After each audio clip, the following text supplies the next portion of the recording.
আমি তো রোজা রাখি না। স্বামী রোজা রাখো না মানে কি?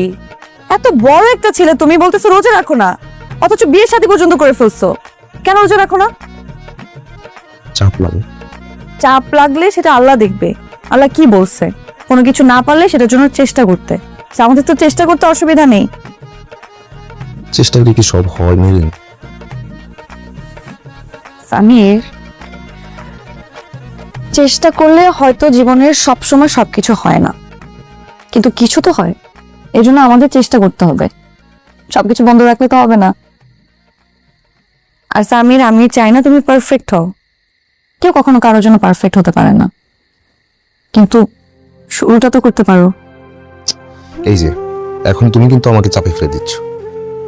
আমি তোমাকে একদমই চাপ দিচ্ছি না। আমি চাই আমার মানুষটার ইমান শক্ত হোক, এতে আমার ভয় কমবে। কিসের ভয়?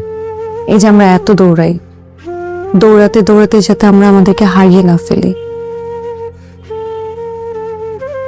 একদিন রোজা রেখে কি সব বদলে যাবে? একদিনে তো আর সবকিছু ঠিক হয়ে যায় না, সময় দিতে হয়। কিন্তু শুরুটা করো, এই একটা দিনই তোমাকে আল্লাহর অনেক কাছে নিয়ে যাবে। ঠিক আছে, রাখবো। প্রত্যেকটা রোজা রাখবা, একটা রোজা মিস দিবা না। সবগুলো রোজায় রাখবো। ভেরি গুড, আমি সেই রেডি করছি। ঠিক আছে।